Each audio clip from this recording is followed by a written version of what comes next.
ഏറ്റവും പുതിയ വിവരങ്ങൾ എങ്ങനെയാണ്? ആശുപത്രികളിൽ നിന്ന് എന്തെങ്കിലും പുതിയ വിവരങ്ങൾ പുറത്തു വരുന്നുണ്ടോ വിജയകുമാർ?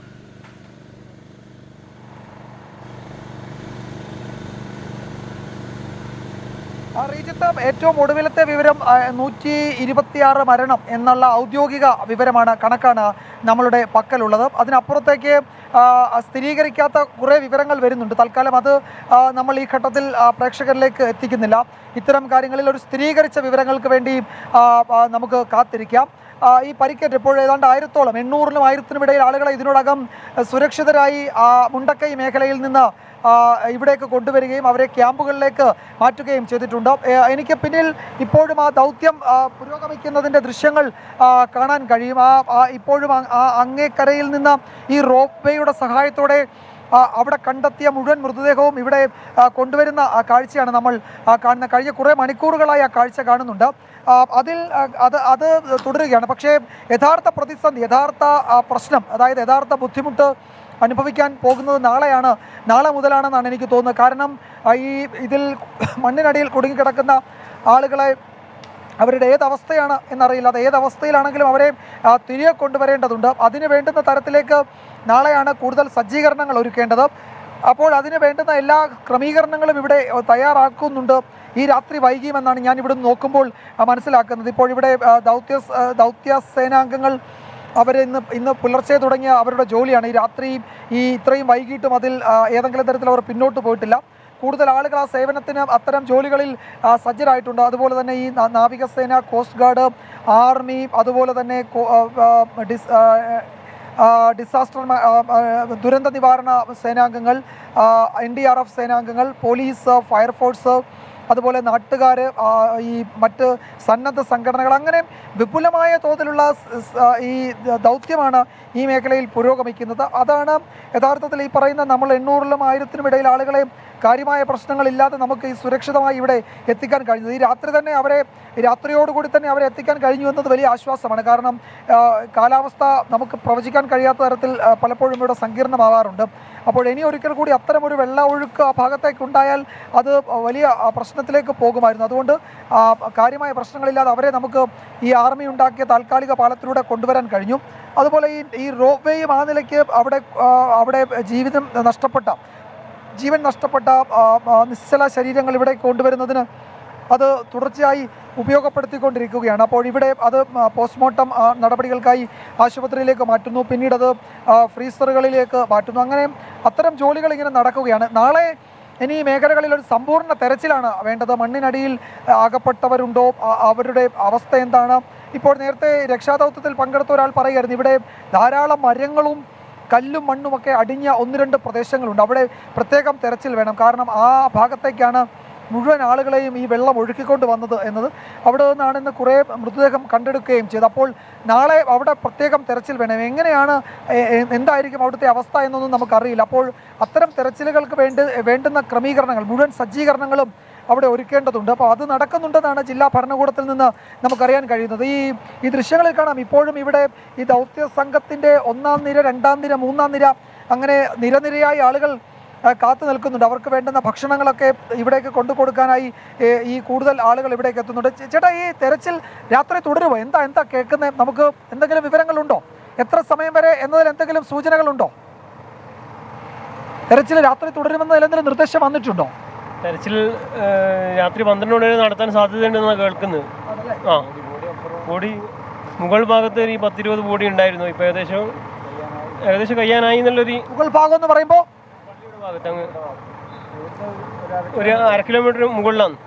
നമുക്ക് ഈ ദുരന്തമുണ്ടായ മുഴുവൻ സ്ഥലങ്ങളിലും എത്താൻ രക്ഷാപ്രവർത്തകർക്ക് കഴിഞ്ഞിട്ടുണ്ടോ? എല്ലാ പ്രദേശത്തും ഒരുവിധം കവർ ചെയ്യാൻ പറ്റിയിട്ടുണ്ട്. പക്ഷേ ബോഡി ആ സമയത്ത് വൈകുന്നേരം താഴേക്ക് കൊണ്ടുവരാൻ പറ്റിയിട്ടില്ല. എന്ന് വെച്ചാൽ ആ ഭാഗങ്ങൾ എത്തിപ്പെടാൻ കുറച്ച് പ്രയാസം ഉണ്ടായിരുന്നു. രക്ഷാപ്രവർത്തകർ മുഴുവൻ ഇവിടെ കേന്ദ്രീകരിച്ചിട്ടുണ്ടായ. ഇപ്പോൾ ഇവിടുന്ന് 1 കിലോമീറ്റർ അപ്പുറത്തു നിന്നാണ് ഈ ഉരുൾപൊട്ടലുണ്ടായത്. അവിടെ ഉരുൾപൊട്ടലുണ്ടായപ്പോൾ പിന്നെ ബോഡി ഇവിടുന്ന് കുറച്ച് ആൾക്കാർ അങ്ങോട്ട് പോയില്ലെങ്കിൽ ആ ബോഡിയെല്ലാം പെട്ടെന്ന് ഇങ്ങോട്ടേക്ക് എത്തിക്കായിരുന്നു. അപ്പോൾ ഇനിയും തെരച്ചിൽ നടത്തി കഴിഞ്ഞാൽ ഇനിയും ബോഡി കിട്ടാൻ സാധ്യതയുണ്ട്. എത്ര പേര് അപകടത്തിൽപ്പെട്ടു എന്നതിൻ്റെ എന്തെങ്കിലും കണക്ക് ഏതെങ്കിലും ഏജൻസിയുടെ കയ്യിലുണ്ടോ? അത് വ്യക്തമായിട്ട് പറയാനാവില്ല. ഇനിയും അത് തെരഞ്ഞു കഴിഞ്ഞാൽ, രക്ഷാപ്രവർത്തനത്തിൽ ഇനിയും തെരഞ്ഞു കഴിഞ്ഞാൽ ബോഡി ഇനിയും കിട്ടാൻ സാധ്യതയുണ്ട്. അട്ടമല എന്നൊരു പ്രദേശം ഈ അപകടത്തിൽ പെട്ടു, അവിടെയും മണ്ണിടിച്ചിൽ ഉണ്ടായി എന്ന് പറഞ്ഞു. ഇതിനോട് ചേർന്ന് ആ സ്ഥലത്തേക്ക് ആളുകൾ പോയിട്ടുണ്ടോ? അട്ടമല എന്ന് പറഞ്ഞാൽ ഇവിടുന്ന് പിന്നെ ഒരു 2 കിലോമീറ്റർ ആയിട്ടുള്ള അട്ടമലയിൽ അവിടെ നിന്നാണ് ഉരുൾപൊട്ടിയിട്ടാണ് ഇങ്ങോട്ടേക്ക് വെള്ളം ഇങ്ങോട്ടേക്ക് വന്നത്.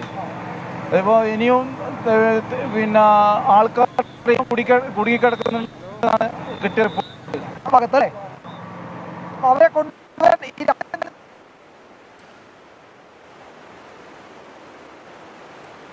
എസ് വിജയകുമാറാണ് അവിടെ നിന്നുള്ള വിവരങ്ങൾ നൽകിക്കൊണ്ടിരിക്കുന്നത്. ചെറിയ ചില സാങ്കേതിക തടസ്സങ്ങളുണ്ട്, അത് പരിഹരിച്ചതിന് ശേഷം വിജയകുമാറിലേക്ക് വീണ്ടും എത്തുകയും ചെയ്യാം. നാളത്തെ തെരച്ചിലും വളരെ പ്രധാനപ്പെട്ടതാണ്. ഇന്നത്തെ രക്ഷാദൗത്യം അതിൻ്റെ അന്തിമഘട്ടത്തിലേക്ക് കടന്നിട്ടുണ്ട് എന്ന് നമുക്ക് പറയാം. ഇനി മുണ്ടക്കയിൽ നിന്ന് ഏതാണ്ട് 4 മൃതദേഹങ്ങൾ മാത്രമാണ് മറുകരയിലേക്ക് എത്തിക്കാനുള്ളത്. അവിടെ കുടുങ്ങിക്കിടന്നിരുന്ന ആളുകളെ സുരക്ഷിതമായി എത്തിക്കാൻ കഴിഞ്ഞിട്ടുണ്ട് എന്നുള്ളത് ഏറ്റവും ആശ്വാസകരമാണ്. രാത്രിയിലും സർവ്വസന്നാഹങ്ങളും ഉപയോഗിച്ചുകൊണ്ടുള്ള ദൗത്യം അവിടെ നടന്നു എന്നുള്ളതും ശ്രദ്ധേയമായ ഈ ഘട്ടത്തിൽ നമ്മൾ എടുത്തു പറയേണ്ടതാണ്. ഇനി നാളത്തെ തെരച്ചിലേക്ക് കടക്കുമ്പോൾ അതിൻ്റെ സ്വഭാവത്തിൽ വലിയ രീതിയിലുള്ള മാറ്റങ്ങളുണ്ടാകും. മണ്ണിനടിയിൽ ആരെങ്കിലും കുടുങ്ങിക്കിടക്കുന്നുണ്ടോ എന്നുള്ള കാര്യത്തിലടക്കം അവിടെ പരിശോധനയുണ്ടാകും. അതിന് പ്രത്യേക ഡോഗ് സ്ക്വാഡിൻ്റെ അടക്കം സഹായം, ട്രെയിൻഡ് ഡോഗ്സിൻ്റെ അടക്കം സഹായം ഉപയോഗപ്പെടുത്തിക്കൊണ്ടുള്ള തെരച്ചിലായിരിക്കും നാളെ അവിടെ നടക്കുക. മേപ്പാടിയിലെ പോളിടെക്നിക്കിൽ ഒരു താൽക്കാലിക ആശുപത്രി ഒരുക്കിയിട്ടുണ്ട്.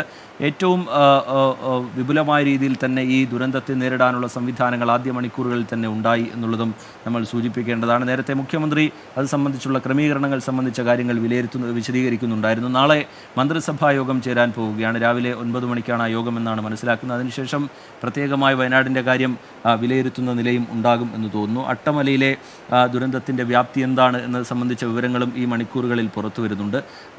ഈ മുണ്ടക്കൈയിൽ മാത്രമല്ല അട്ടമലയിലും വലിയ ദുരന്തമുണ്ടായി എന്നുള്ള വിവരത്തിൻ്റെ അടിസ്ഥാനത്തിൽ, പക്ഷേ അവിടെ നിന്ന് ഏറ്റവും ഒടുവിലായി പുറത്തു വന്ന വിവരങ്ങൾ പ്രകാരമാണെങ്കിൽ അവിടെയുള്ളവരെ സുരക്ഷിതമായി മാറ്റാൻ കഴിഞ്ഞിട്ടുണ്ട്. പക്ഷേ അപ്പോഴും അവിടെ കൂടുതൽ തെരച്ചിൽ വേണം എന്നുള്ള ആവശ്യമൊക്കെ അവിടെ പ്രാദേശികമായി ഉയർന്നു വരുന്നുണ്ട്. അത് ദൗത്യസംഘത്തിൻ്റെ ഭാഗത്തു നിന്നുണ്ടാകും എന്ന് നമുക്ക് കരുതാം. ഈ ദുരന്തത്തിൻ്റെ വ്യാപ്തി എത്രത്തോളമാണ് എന്നുള്ള കാര്യം ഇനി കൂടുതലായി വിശദീകരിക്കേണ്ടതുണ്ട് എന്ന് തോന്നുന്നില്ല. ദൃശ്യങ്ങളിൽ നിന്ന് തന്നെ അത് വ്യക്തമാണ്. കഴിഞ്ഞ മണിക്കൂറുകളിൽ പുറത്തു വന്ന ദൃശ്യങ്ങൾ ആ രക്ഷാദൗത്യത്തിൻ്റെ സ്വഭാവം, വെല്ലുവിളികൾ അതൊക്കെ അത് വ്യക്തമാക്കുന്നുണ്ടായിരുന്നു. ചാലിയാറിൽ നിന്നാണ്, കിലോമീറ്ററുകൾ അകലെയുള്ള ചാലിയാറിൽ നിന്നാണ് ചില മൃതദേഹങ്ങൾ കണ്ടെടുത്തത്, ചില ശരീരഭാഗങ്ങൾ കണ്ടെടുത്തത്. അങ്ങനെ കേരളം ഇതുവരെ കണ്ടിട്ടില്ലാത്ത തരത്തിലുള്ള വലിയൊരു വേദനയാണ് മുണ്ടക്കയും അതുപോലെ അട്ടമലയുമൊക്കെ നൽകുന്നത്. ആർമി ഉണ്ടാക്കിയ താൽക്കാലിക പാലം അതുവഴി കൂടുതൽ പേരെ സുരക്ഷിതമായി എത്തിക്കാൻ കഴിഞ്ഞിട്ടുണ്ട്. വൈദ്യുതി ബന്ധം ആ മേഖലയിൽ ഏതാണ്ട് പൂർണ്ണമായി നിലച്ചു പോകുന്ന നിലയുണ്ടായിരുന്നു.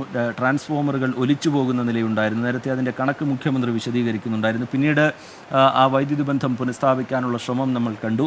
ഒരു പരിധിവരെ അതിന് ഈ ഘട്ടത്തിൽ സാധ്യമായത് എന്നുള്ള നിലയിൽ അത് മുന്നോട്ട് കൊണ്ടുപോകാൻ കഴിഞ്ഞിരുന്നു. അത് ലക്ഷ്യത്തിലേക്ക് എത്തിക്കാൻ കഴിഞ്ഞിരുന്നു.